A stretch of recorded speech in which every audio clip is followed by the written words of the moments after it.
السلام علیکم ورحمۃ اللہ وبرکاتہ۔ سلسلہ حدیث نمبر 5۔ نحمدہ ونصلی ونسلم علی رسولہ الکریم، اما بعد۔ جامع الترمذی میں حضرت انس رضی اللہ تعالی عنہ سے مروی ہے، فرماتے ہیں کہ ایک موقع پر نبی کریم صلی اللہ علیہ وسلم نے حضرت ابو ذر غفاری رضی اللہ تعالی عنہ سے مخاطب ہو کر ارشاد فرمایا: یا ابا ذر، الا ادلک علی خصلتین ہما اخف علی الظہر واثقل فی المیزان۔ اے ابو ذر، میں تمہیں ایسا عمل بتاؤں جسے کرنا مشکل نہیں، لیکن وہ دو عمل ایسے ہیں کہ تمہارے ترازو میں ان کا وزن دوسرے تمام اعمال کے مقابلے میں زیادہ ہوگا۔ میرے پاس ایسے دو عمل ہیں جنہیں کرنا دشوار نہیں ہے، لیکن تمہارے ترازو میں جا کر، میزان عمل میں جا کر ان کا وزن دوسرے تمام اعمال سے زیادہ ہوگا۔ کیا میں تمہیں ایسے دو عمل بتاؤں؟ تو انہوں نے عرض کیا: بلا یا رسول اللہ، اے اللہ کے رسول، ضرور ارشاد فرمائیں، وہ کون سے دو عمل ہیں جن کا وزن سب سے زیادہ ہو، کرنے میں وہ بڑے آسان ہوں؟ آپ صلی اللہ علیہ وسلم نے ارشاد فرمایا: طول الصمت وحسن الخلق۔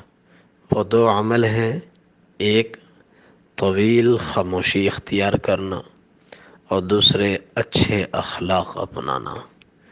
طویل خاموشی اختیار کرنے کا مطلب یہ ہے کہ جہاں غلط باتیں ہو رہی ہوں، گناہ کی باتیں ہو رہی ہوں اور خطرہ ہو کہ بولنے کی صورت میں کچھ غلط زبان سے نکل جائے گا، یہ فضول گفتگو ہوگی، تو وہاں خاموشی اختیار کی جائے، خاموشی اختیار کی جائے۔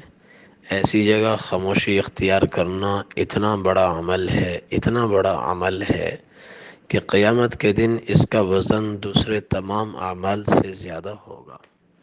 ایک حدیث میں حضور پاک صلی اللہ علیہ وسلم نے ارشاد فرمایا: مقام الرجل بالصمت افضل من عبادت 60 سنة۔ کہ کوئی آدمی 60 سال مسلسل عبادت کر کے وہ مرتبہ اور مقام حاصل نہیں کر سکتا جو ایک آدمی خاموش رہ کر حاصل کر لیتا ہے۔ خاموشی سے ملنے والا مرتبہ اللہ تعالیٰ کی طرف سے بہت بڑا ہے، اتنا بلند مرتبہ ہے کہ 60 سال مسلسل عبادت کر کے کوئی آدمی وہ مرتبہ اور مقام حاصل نہیں کر سکتا۔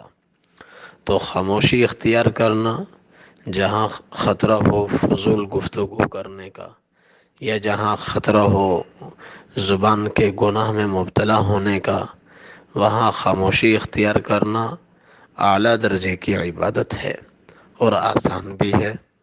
بولنے میں گلے کو بھی تکلیف ہے، زبان بھی تھکتی ہے، دماغ بھی لگتا ہے۔ خاموش رہنے میں بڑی ہی سہولت ہے، بڑی ہی آسانی ہے، کوئی توانائی خرچ نہیں ہوتی، بیٹھے بیٹھائے آدمی بہت بڑا اجر حاصل کر لیتا ہے۔ اور دوسری چیز آپ نے فرمایا اچھے اخلاق اپنانا۔ اچھے اخلاق یہ بھی اسی خاموشی سے بنتے ہیں۔ کم بولنا اور محتاط گفتگو کرنا اور اپنی زبان کو گناہوں سے بچانا، بے دریغ زبان نہ چلانا، اسی سے اچھے اخلاق بنتے ہیں۔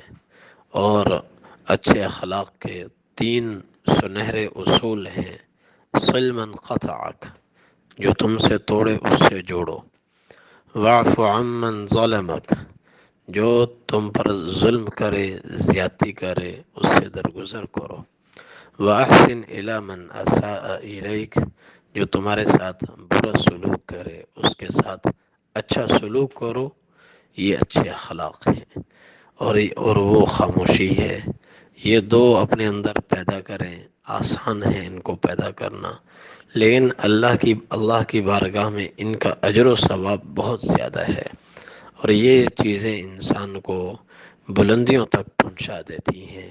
اللہ تعالی ہم سب کو توفیق عمل نصیب فرمائے۔